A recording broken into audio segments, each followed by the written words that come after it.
The hyenas run down one of the cows later in the day, where, unable to defend herself against the ruthless attack, she finally collapses from shock and loss of blood.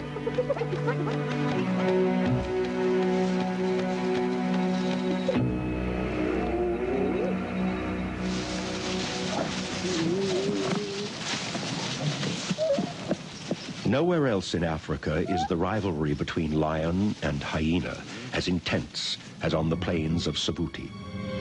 And when Myomi's pride arrives, attracted by the noise of the kill, they are swiftly chased and attacked by the blood-crazed clan.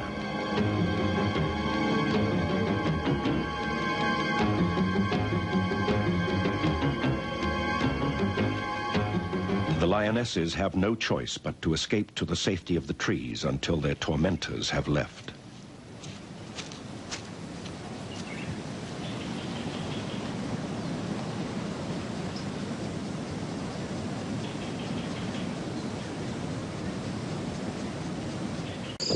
This is when the hyenas are at their boldest, and if the pride is not accompanied by protective males, the clan shows no fear, rushing in at the kill to snatch a hard-earned meal from the midst of the pride.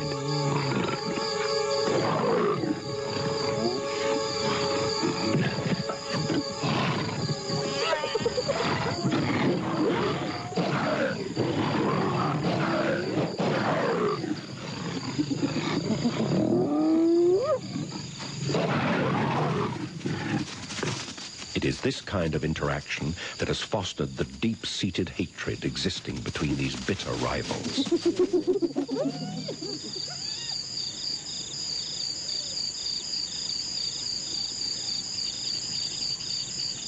The lions continue bouts of feeding through the night.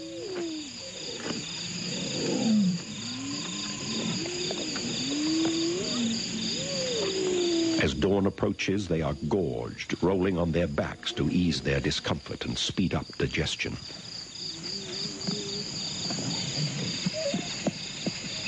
The hyenas have begun to gather in numbers now, and still arrive from all directions.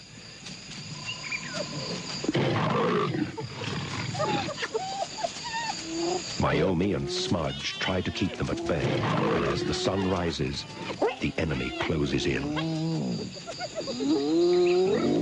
A savage two-day battle that will change the course of Myomi's pride forever is about to commence.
It is only when the male arrives that the hyenas withdraw.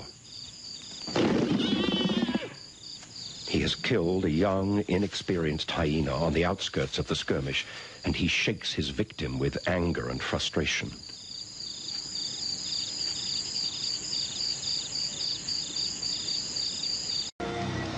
He's the king of the beasts. She's his queen. But who really rules, and why? The cycles of life in nature are endless.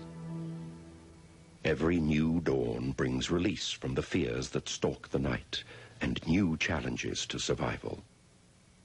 just as every year is a cycle of seasons and events, successes and failures, triumphs and tragedies. This is the story of two prides of lionesses living out a year in vastly different parts of southern Africa. The wild and remote Savuti Plains of northern Botswana and the Kruger National Park of South Africa. It is here in the shadow of some low hills at a place called Munshi, where our first study pride hold the territory that has been passed down by their mothers and grandmothers before them. This is the home of the Munshi pride. Our story begins after the savage dry years of the early 90s, when the area was in the grip of the most devastating drought in living history. Everywhere across the bleak landscape, herds of gaunt animals are strung out like ghostly caravans, shuffling wearily through the dust.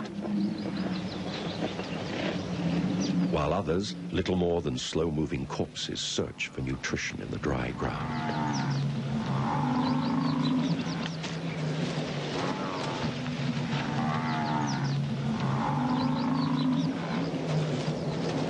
The few remaining water holes have dried to muddy patches of rank-smelling sludge containing little or no surface water. Food stocks are almost at an end. Only desperate foraging of dry twigs and dusty grass roots sustains the rapidly weakening survivors until the land once more feels the soothing balm of rain.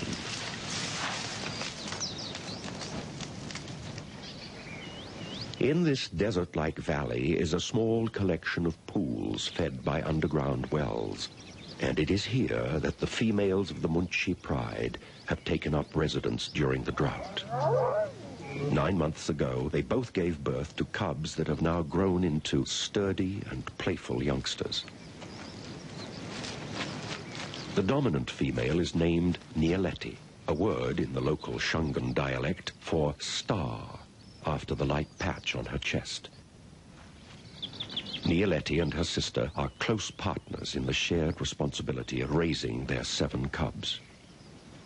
While the dry conditions are harsh on most of the bushveld animals, it is a time of plenty for the lions, who take advantage of slowed reactions and weakened limbs.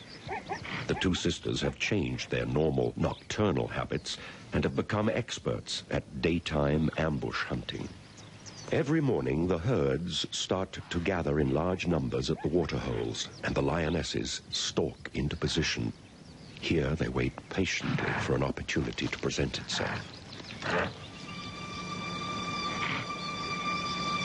Sensing the right moment to strike, Nyeleti eases forward, eyes fixed on an unwary victim, muscles bunched and ready to spring. A sharp alarm call betrays the lion's presence before they break cover.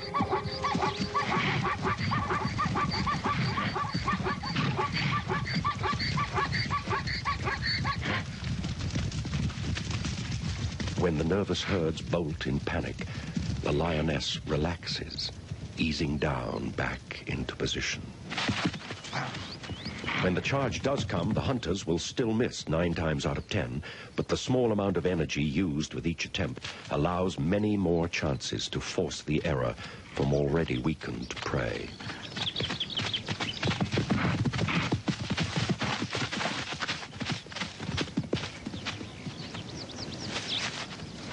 Occasionally, the territorial males of the area will join the pride.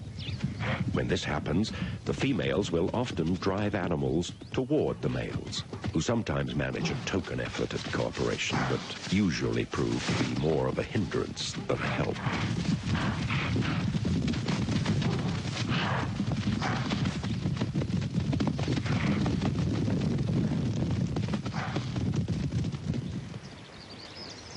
These 2 huge lions are the fathers of the Munshi pride cubs. On their regular visits, they pay close attention to the scent marks left by the lionesses, gleaning information on the sexual condition of their mates. Competition between alliances of males for the mating rights to a pride is intense. If a female within their territory is receptive, they will mate with her immediately, ensuring that it is their genes carried through to the next generation. With the hunting over for the morning, the females retire to the shade of some nearby trees to rest, patiently discouraging the cubs' efforts to cajole them into a game. Like athletes in training, their young muscles must be constantly stretched and exercised. Every burst of speed, every tumble and every turn strengthens limbs and sharpens reactions. Holds and techniques learned from watching their mothers hunt are practiced on brothers and sisters. Early tests of strength establish a hierarchy that will ensure discipline for effective teamwork when they are ejected from the pride and must hunt without their mothers.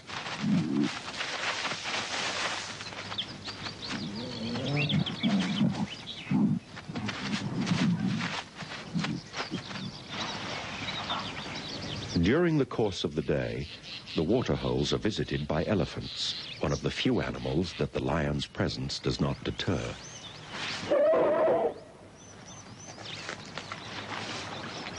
These giants can drink more than 50 gallons a day, and groups of young bulls gather to bathe and enjoy the cool water. Splashing themselves with mud helps to relieve the irritation from biting insects and moistens their skin against the powerful African sun. Dung beetles make carefully packed balls of the precious waste which they industriously roll away for their mates to lay eggs in.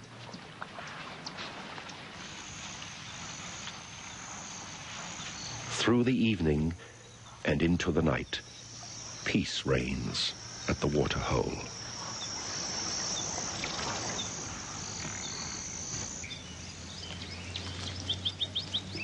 At dawn, Nialeti is preparing herself for the hunt, sharpening her claws on the rough bark of an acacia tree and stretching her lithe body. She spots a herd of wildebeest gathering at the water and stalks carefully through the low cover, circling into position. Choosing the right moment, she launches herself at full speed in a blinding display of power right into the midst of the panicking animals.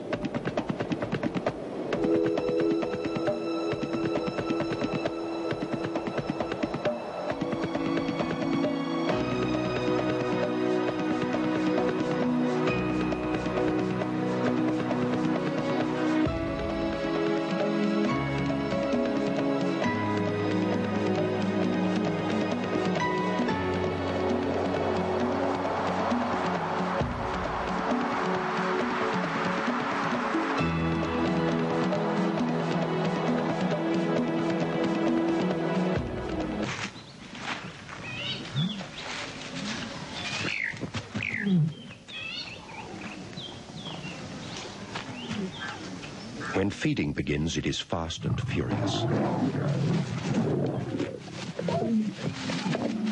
The males are not far off, and the pride knows that they must eat as much as possible before their meal is taken from them.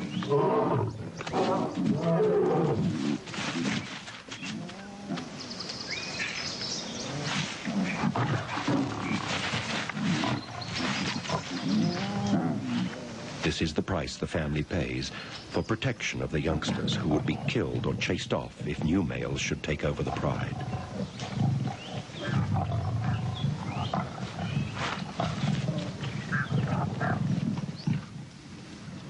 The drought is slowly wearing into its third year. Herds of animals are spending most of their day around the waterholes now, waiting listlessly in the meager shade of bare trees until the cool of evening when they will drink. They are not moving away to feed anymore. Energy is too precious to be wasted in fruitless searching. If the rains don't arrive, the survivors that have made it this far in the cruel heat will no longer be able to carry on.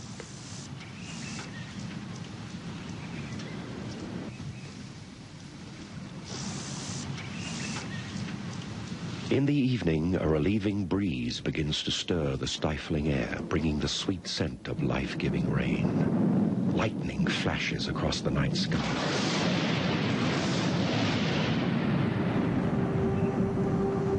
Every day, the storms on the horizon move closer until heavy drops begin to fall on the dry ground.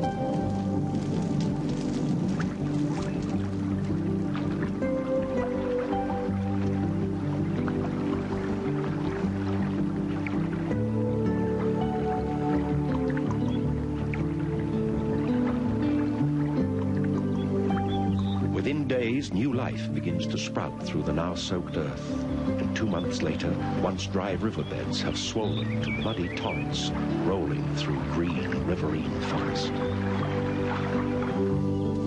Out in the open, the rain continues to lash down on the animals of the grasslands, both predator and prey.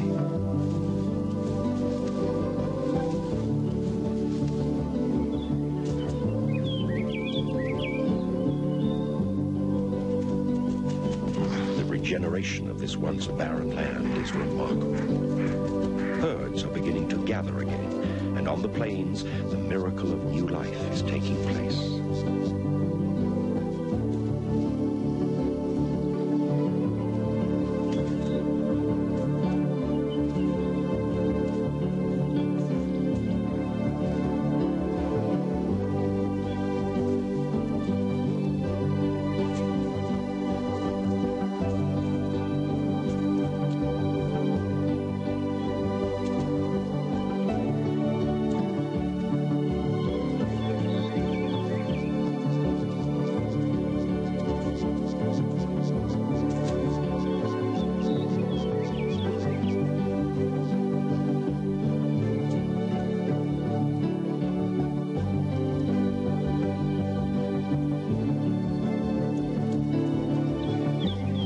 Arrival in the wildebeest herd is greeted by his family, and within 5 minutes, watched by his anxious mother, he is already able to run should danger threaten. The incredible reproductive strategy of the impala has evolved for just such a time. Females that became pregnant weeks apart, some 7 months earlier, synchronize hormonally to give birth to all the lambs in the herd within 72 hours of each other. This floods the market, and predators can only gorge themselves on a very small percentage of the newborn. During the day, the lambs are kept together in large nurseries while mothers graze close at hand. The rain has brought new life everywhere. At a hyena den nearby, boisterous pups, some still in the black coats of infancy, play with their patient mother. Hyena females each give birth to 2 pups who are raised in the communal den. The mothers take turns at protecting the young from scavengers, like the ever-present black-backed jackal.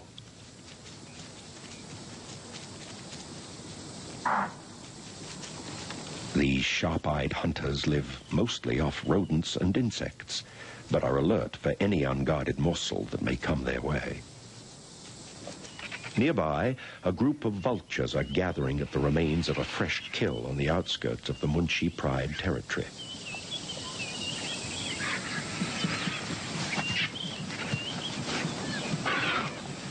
Two pairs of huge lappet-faced vultures, the largest of all African birds of prey, squabble viciously in a battle for dominance over the meager remains of a small impala.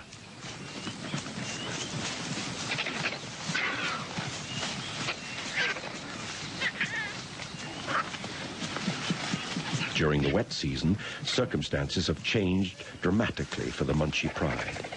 And lying nearby, watching the remains of their meal disappear, are 4 young lions, the only remaining survivors of the Munshi Pride cubs. During the months of the rains, the fathers of the Munshi cubs have been ousted by another alliance of large black-maned males. The newcomers have killed 3 of the cubs and chased the rest out of their home territory. Nialeti and her sister have come back into estrus, and the new king begins his own era in this ancient bloodline.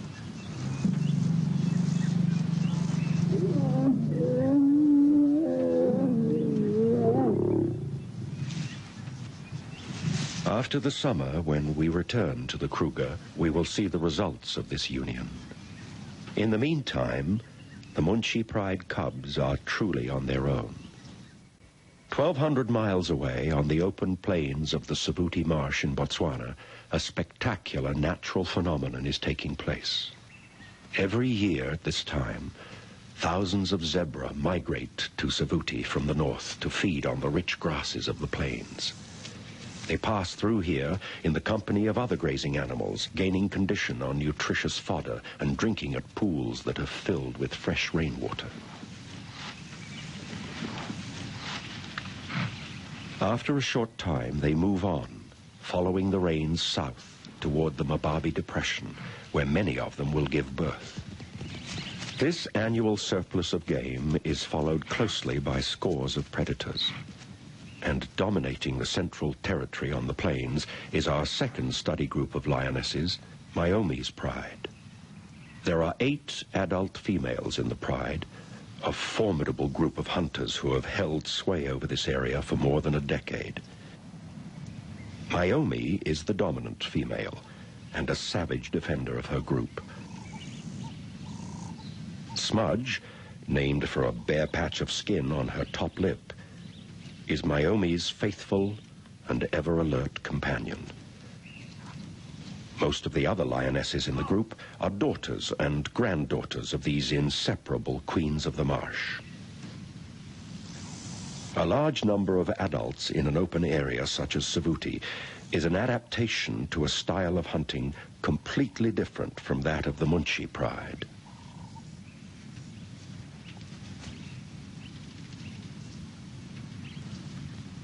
After spending the whole day asleep in the mopani bushes surrounding the marsh, they slowly get moving in the early evening. Stretching and yawning loosens muscles in limbs and jaws as they languidly prepare for the night's hunt.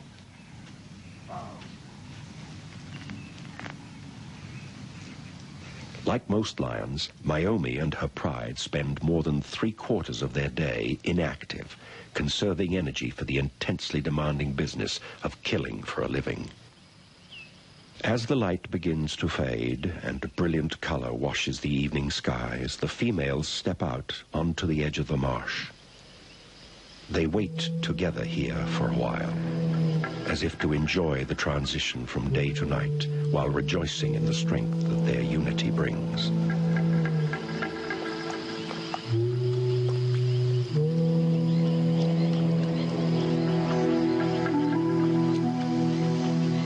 Setting off into the dark, they move like a single unit, communicating by subtleties of body language learned from years of hunting together every night.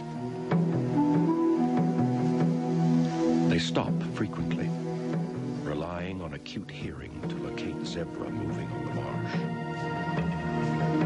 marsh. Splitting up and melting into the darkness, the pride surrounds and closes in on the herd.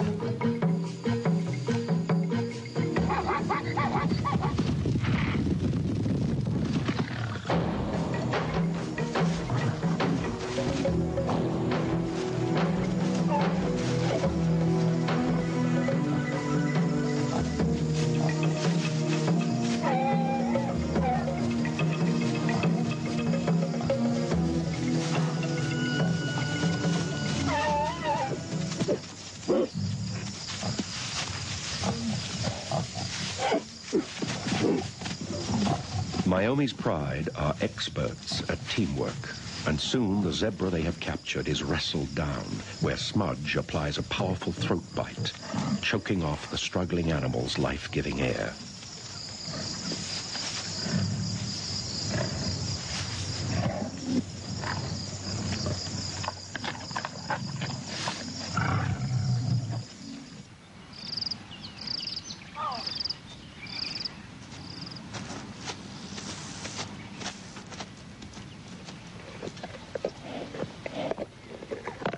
With sunrise in the morning, the feast is almost ended.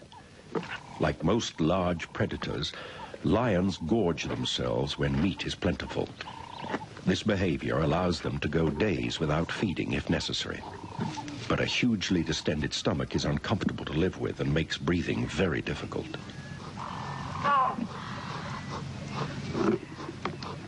One of the young females drags the carcass into the cover of some nearby bushes, an instinctive behavior that hides the meat from the prying eyes of vultures whose presence would alert other predators and scavengers to the kill. Sharp-eyed, hooded vultures are the first to arrive. They are small enough to fly early in the morning without the aid of thermals that lift larger birds into the air later in the day. Although they get sufficient moisture from the blood of their victims, lions will often leave a kill if there is water nearby. Myomi, easily identified by her missing black tail tuft, arrives at the water and takes a long, cool drink to wash down another huge meal during this time of plenty. Her pride sisters have already drunk at the pool and strengthened pride bonds with the ritual head-rubbing greetings of the big cats. As successful as this group of lionesses is at hunting, it is a cruel irony that for 5 years not one of more than 50 cubs born into the pride has survived to maturity. This season, the hope of the pride's future lies with 2 of the younger females. They spend many days searching out the safest place to raise their young in the rocky hills to the north of the plains. One of the females has given birth in a well-hidden den in this area, and at sunset she returns to her closely guarded secret, 2 tiny newborn cubs. The lioness's predatory lifestyle allows her to carry the extra weight of pregnancy for only 3 months before giving birth. This short time in the womb results in very underdeveloped young who are virtually helpless for the first 2 months of their life. They will then rely on their mother and the pride for another 2 years before they are independent.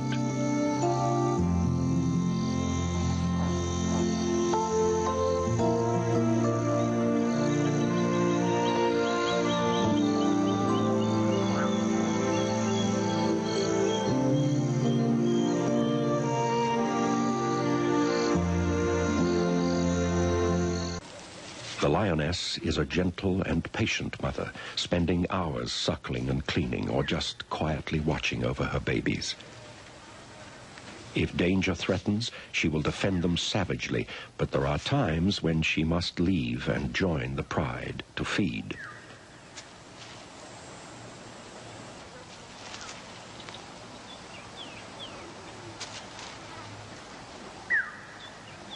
Young cubs left alone are totally unable to defend themselves, and these are dangerous times.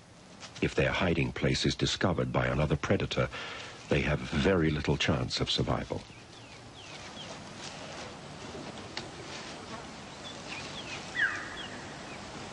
The other female has 4 older cubs who are ready to meet the rest of their family. The trip into the outside world is filled with adventure, and like all young cats, they are highly inquisitive and playful. The rest of the pride has been feeding on a giraffe kill for 2 days when the newcomers arrive. It is a perfect opportunity for the cubs to meet their relatives and begin their education in life with the pride. They are thoroughly investigated by their aunts and soon learn who will play and who should not be irritated.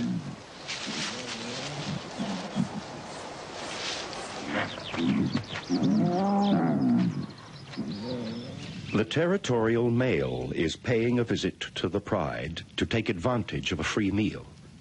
This is the first time he has seen his offspring, and despite their efforts to gain his attention, it is obvious that he is not impressed.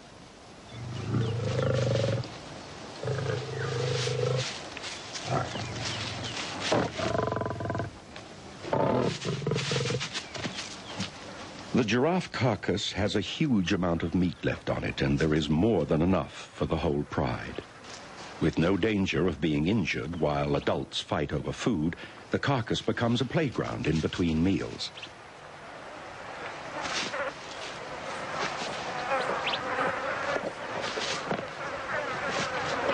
Meat in such abundance is a novelty, and play and feeding carry on through the night.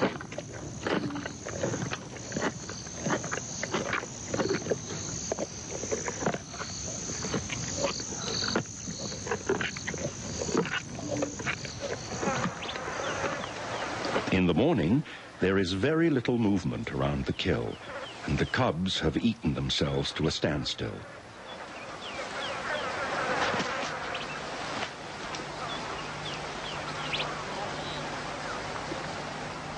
At smaller kills, the competition for food is violent and dangerous for cubs.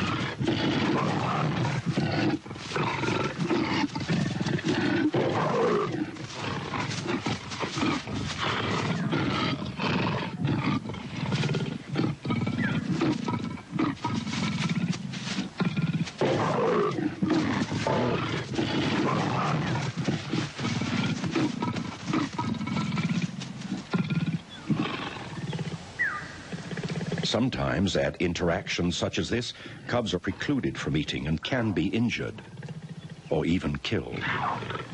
This experience will help them survive during feeding with the pride, but they have yet to encounter the greatest danger to their young lives, for stalking the plains of Savuti is another of Africa's most fearsome and efficient predators, the spotted hyena.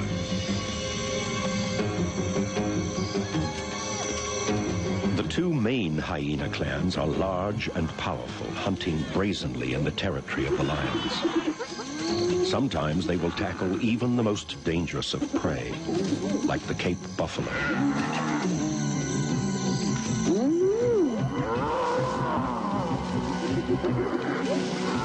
The hyenas run down one of the cows later in the day, where, unable to defend herself against the ruthless attack, she finally collapses from shock and loss of blood.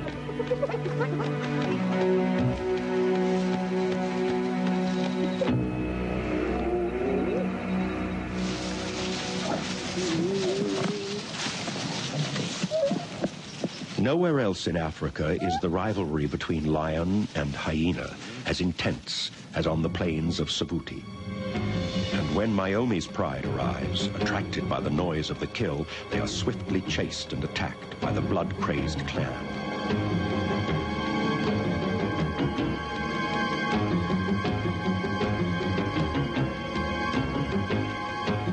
The lionesses have no choice but to escape to the safety of the trees until their tormentors have left.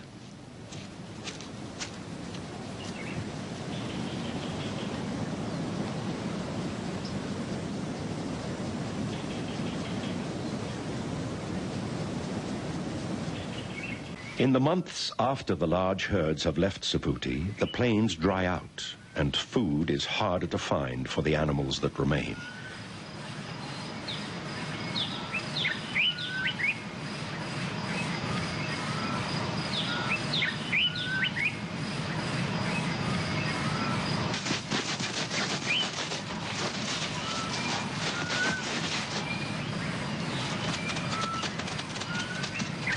The lion's prey is scarce and scattered into smaller groups.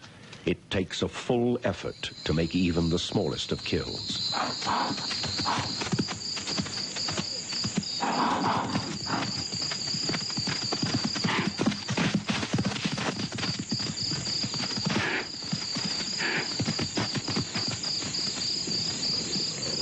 This is when the hyenas are at their boldest, and if the pride is not accompanied by protective males, the clan shows no fear, rushing in at the kill to snatch a hard-earned meal from the midst of the pride.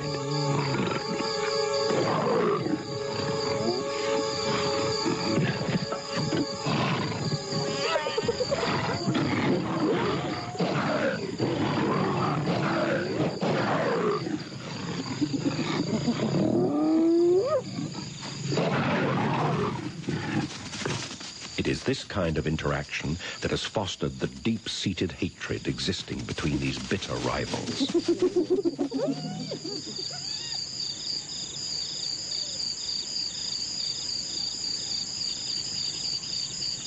At this time of year, every sunset brings a possibility of violent confrontation in the dark of the night. One evening, we find the females leading their young across the middle of the open plains. It is obvious from the blood on the lionesses' faces that the cubs are being taken to a fresh kill. They have caught a large male giraffe, a great prize. prize for these lean times. As the pride settles down to feed, Smudge watches over the family. But there are others living on the marsh who also need food, and it is not long before sinister shapes begin to gather on the fringes of the darkness surrounding the kill. The cub's presence here now places them in mortal danger. The lions continue bouts of feeding through the night.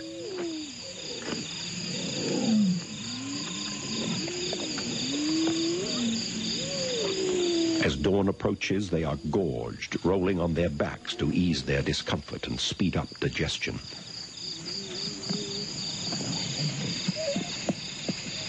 The hyenas have begun to gather in numbers now, and still arrive from all directions.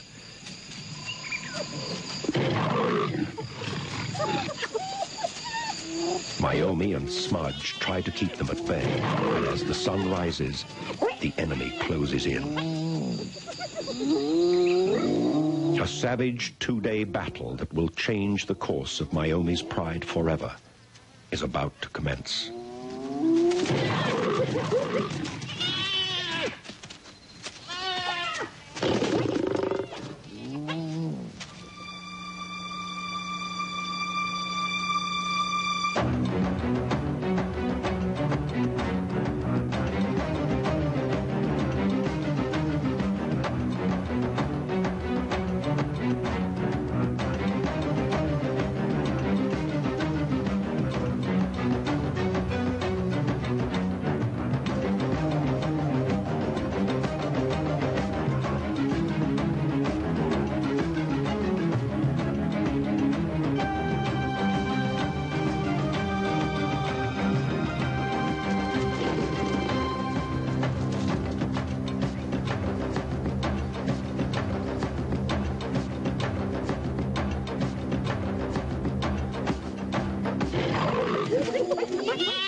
It is only when the male arrives that the hyenas withdraw.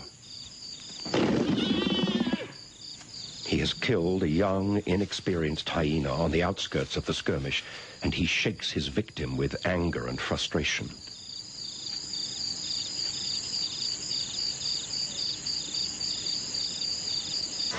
The next day, it appears that the lions have abandoned the battle and their kill. The victorious hyenas squabble over their hard-won prize. For the lions, the fight has had tragic consequences.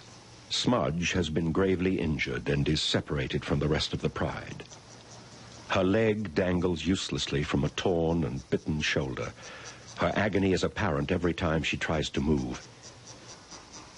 With her is one of the young cubs, now the only remaining survivor of the new litter.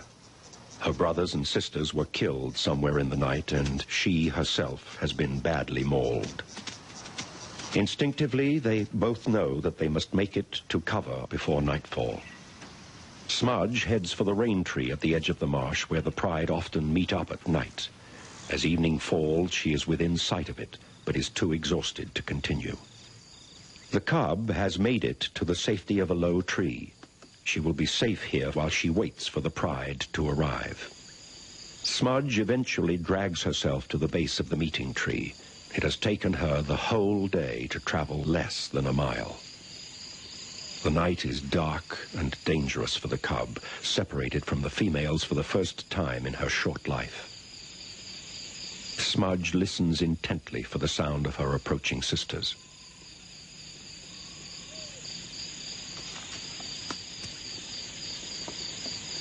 When the rest of the pride arrive, silently emerging from the night, Smudge is overjoyed.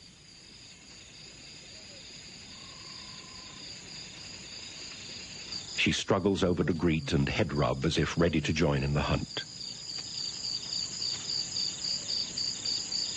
For 12 years, she has set out every night, shoulder to shoulder with her sisters and daughters. But tonight, for the first time, her broken body will not respond, and the pride cannot wait. The cub is strong enough to limp along and moves off with the females. But the pain is too much for Smudge. For a while, she struggles valiantly after the pride until she sinks to the ground, exhausted, calling mournfully to the night and the disappearing shapes of her lifelong companions.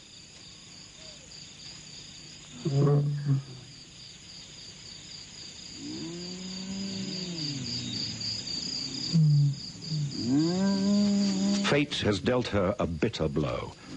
At night in Savuti, weakness of any kind is certain to attract deadly attention. The hyenas are quick to sense the helplessness of the stranded lioness, and their tentative approach soon turns into a vicious attack.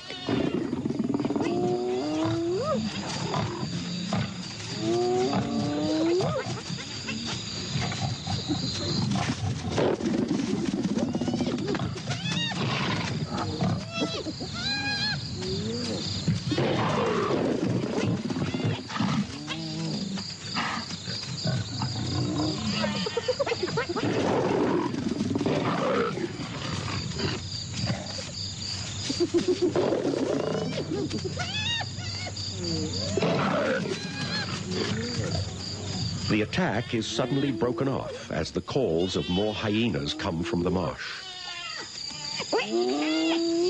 This area is a territorial no man's land between clan boundaries, and the noise of the attack on Smudge has attracted the attention of a rival group. Within minutes, the full might of both clans has joined the fray on the open plain, in a frenzy of scent marking and running skirmishes.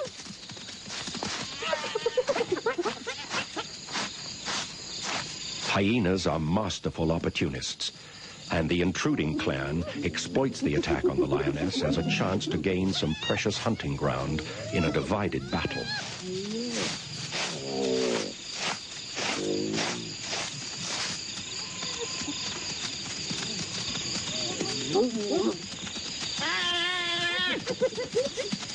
The attack on Smudge is forgotten, and she will live through another painful night.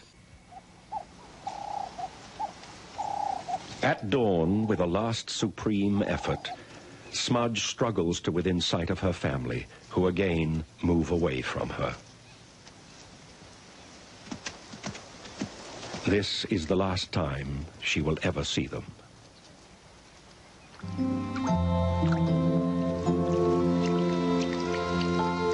Her condition deteriorates rapidly over the next few days. One morning, after a soothing drink, she lays herself down to rest.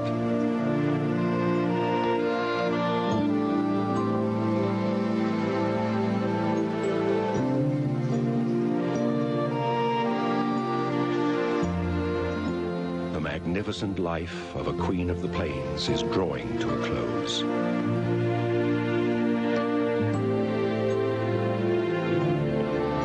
6 months have passed in the Kruger, and the Munchi females have a new family to take care of. 2 new sets of cubs have been produced as a result of the pride takeover.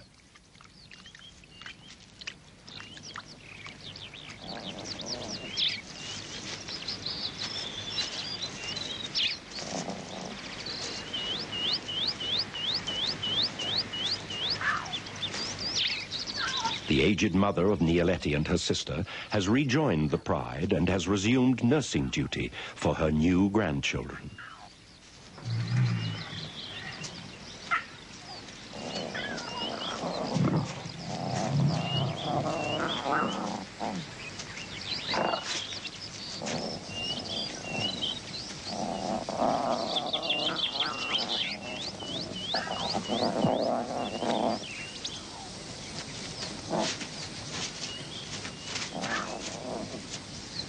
The remaining youngsters from the original litter are almost fully grown and are learning to fend for themselves quite well. A lot of their food is still gathered from scavenging, and even the tattered remains of a leopard kill high in a tree are worth the concerted effort to recover. Adult lions are too heavy to climb, but these youngsters, driven by hunger, have no problem getting up to the kill.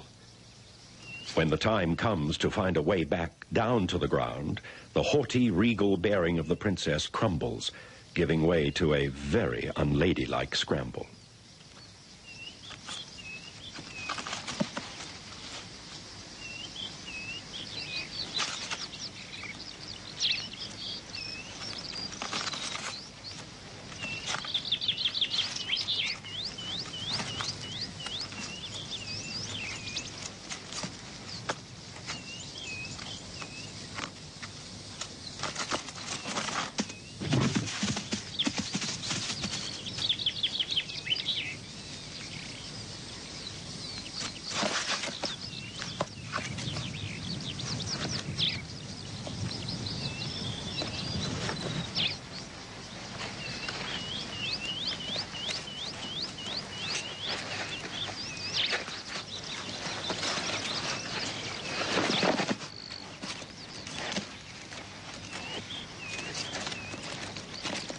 No matter how meager this prize may be, it is sweet success for the cubs, who are now well on their way to becoming an independent pride. And it is not long before the youngsters are able to kill for themselves. Just before the end of the year, we witness the young females making their own opportunistic kill next to a well-used waterhole.